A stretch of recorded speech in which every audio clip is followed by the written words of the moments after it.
አብርሃምም ከዚያ ተነስቶ ወደ አዜብ ምድር ሄደ። በቃዴስና በሱር መካከልም ተቀመጠ። በጌራራምም በእንግድነት ተቀመጠ። አብርሃምም ሚስቱን ሳራን እህቴ ናት አለ። የጌራራ ንጉሥ አቢሜሌክም ላከና ሳራን ወሰዳት። እግዚአብሔርም ሌሊት በሕልም ወደ አቢሜሌክ መጣ፣ እንዲህም አለው፣ እነሆ አንተ ስለ ወሰድሃት ሴት ሙት ነህ፣ እርሷ ባለባል ናትና። አቢሜሌክ ግን አልቀረባትም ነበር። እንዲህም አለ፣ አቤቱ ጻድቁን ሕዝብ ደግሞ ታጠፋለህን? እህቴ ናት ያለኝ እርሱ አይደለንም? እርሷም ደግሞ ራሷ ወንድሜ ነው አለች። በልቤ ቅንነትና በእጄ ንጹሕነት ይህንን አደረግኩ። እግዚአብሔርም በሕልም አለው፣ ይህን በልብህ ቅንነት እንዳደረገህ እኔ አወቅኩ። እኔም ደግሞ በፊቴ ኃጢአትን እንዳትሠራ ከለከልኩህ፣ ስለዚህም ትነካት ዘንድ አልተወሁም። አሁንም የሰውየውን ሚስት መለስ፣ ነቢይ ነውና ስለ አንተም ይጸልያል ትድናለህ። ባትመለሳት ግን አንተ እንድትሞት ለአንተ የሆነውም ሁሉ እንዲሞት በእርግጥ ወቅ።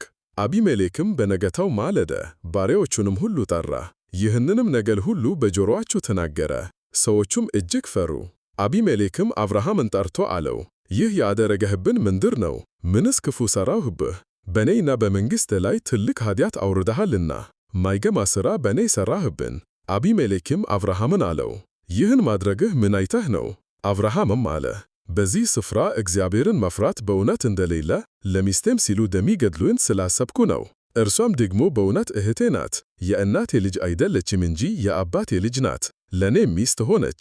እግዚአብሔርም ከአባቴ ቤት ባወጣኝ ጊዜ አልኋት፣ በገባንበት አገር ሁሉ ለእኔ የምታደርጊው ወሮታ ይህ ነው፣ ወንድሜ ነው ብለሽ ስለ እኔ ተናገሪ።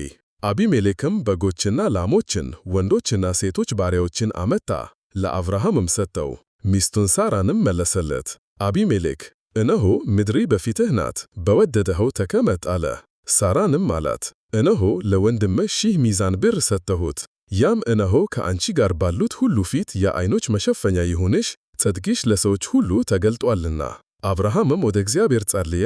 እግዚአብሔርም አቢሜሌክን ሚስቱንም ባሪያዎቹንም ፈወሳቸው፣ እነርሱም ወለዱ።